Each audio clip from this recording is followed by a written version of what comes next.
कानपुर नगर Azad Samaj party के राष्ट्रीय अध्यक्ष और नगीना से सांसद चंद्रशेखर रावण शनिवार को कानपुर में प्रबुद्ध वर्ग सम्मेलन में शामिल हुए।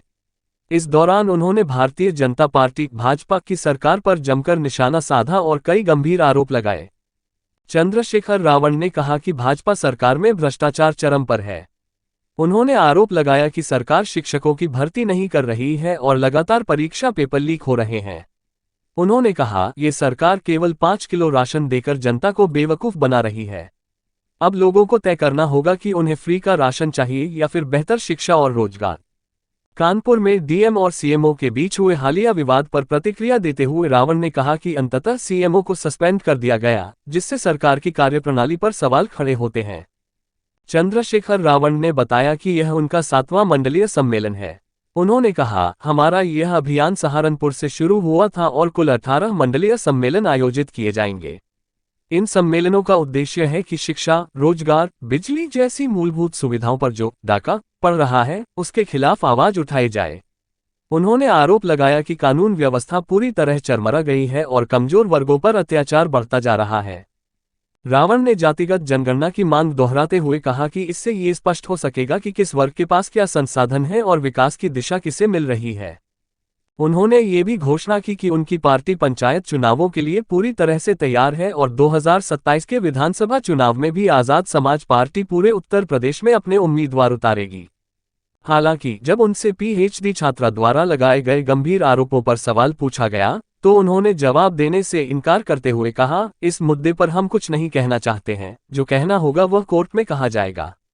इस दौरान चंद्रशेखर रावण के तेवर साफ तौर पर आक्रामक नजर आए और उन्होंने स्पष्ट किया कि उनकी पार्टी आने वाले चुनावों में भाजपा को चुनौती देने के लिए तैयार है। बाइट चंद्रशेखर रावण, सांसद। हमारा 7वां प्रभु सम्मेलन है, सहारनपुर से शुरू हुए हैं और 18वां सम्मेलन खत्म हो गए, तब हमारे मंडल स्तरीय सम्मेलन खत्म होंगे। और ये सम्मेलन का उद्देश्य ये है कि आज बहुजन समाज के अस्तित्व पे खतरा बन गया है। चारों तरफ से संविधान में जो प्रदत्त अधिकार उनको मिले हैं, उन अधिकारों को खत्म किया जा रहा है। चाहे वो आरक्षण हो, चाहे शिक्षा हो, चाहे नौकरियां हो, चाहे और जमीनें मिली हों, चाहे और अधिकार हो, उन सब अधिकारों पर डाका पड़ रहा है।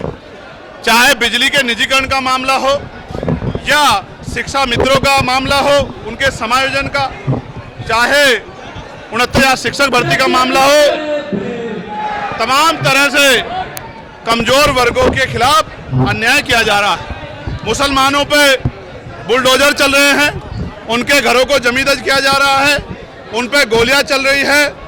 दलित पिछड़े वर्ग के लोगों को मार मार के लटकाया जा रहा है। उनकी बच्चों की अस्मतों पे भी हमला हो रहा है। कानून व्यवस्था खत्म हो चुकी है। ऐसे में अस्तित्व बचाओ, समाज में भाईचारा बनाओ, कमजोर वर्गों को जोड़ो और जोड़ के प्रबुद्ध जन सम्मेलन के जरिए भविष्य की तैयारी करो। जो 15 साल का सूखा है उसको खत्म करो, राजकाज लाओ और लोगों की समस्या दूर करो। जातिगत जनगणना होनी चाहिए, उसके साथ साथ उसके आखिरी आंकड़े भी जारी होने चाहिए। सिर्फ गणना ही नहीं, किसके पास जमीन है, किसके पास रोजगार है, किसके पास इंडस्ट्री है, किसके पास पैसा है, किसके पास हेलीकॉप्टर है, किसके पास जहाज है, किसके पास 4 पहिया गाड़ी है, किसके पास 2 पहिया गाड़ी है, किस पे पक्का मकान है, किस पे दुकान है और कौन गरीबी में मर रहा है, ये सारी जानकारी सार्वजनिक होनी चाहिए। पंचायत चुनाव बहुत मजबूती से आजाद समाज पार्टी काशीराम और भीम आर्मी लड़ेगी। उसके लिए वो संघर्ष कर रही है, गांव-गांव प्रचार कर रही है, बूथ कमेटियां बना रही है, सेक्टर कमेटियां बना रही है, ग्राम पंचायत समितियां बना रही है, भाईचारा को 12 जातियों को जोड़ के भाईचारा कमेटी बना रही है, तमाम तरह से उनके मुद्दों के लिए संघर्ष कर रही है। अभी बिजली के निजीकरण पे भी हम लोग और शिक्षा मित्रों के संयोजन पे भी आंदोलन करेंगे। हम लगातार कोशिश कर रहे हैं कि आजाद समाज पार्टी तेजी से आगे बढ़े और उसके जरिए लोगों की समस्याओं का हल हो। 2027 के चुनाव से पहले जो गुंडा राज उत्तर प्रदेश में चल रहा है उसको खत्म करना होगा।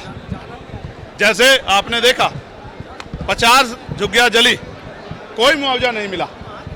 सीएमओ को हटा दिया गया, उसको जाति सूचक गालियां दी गई, उसको सिस्टम में आने का न्योता दिया गया, ना करने पे उसको हटा दिया गया। इसका मतलब आप समझिए कि जो दलित पिछड़े वर्ग का व्यक्ति, मुस्लिम समाज का व्यक्ति इनके सिस्टम में नहीं आएगा, उसको अपमानित भी करेंगे, उसको हटा भी देंगे।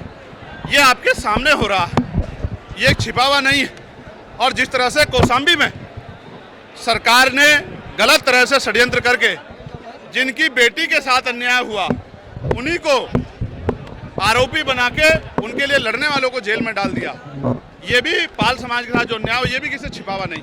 इसलिए मैंने उस घटना की सीबीआई जांच की मांग की है। बहुत जल्द मैं उस परिवार से मिलने के लिए भी जाऊंगा।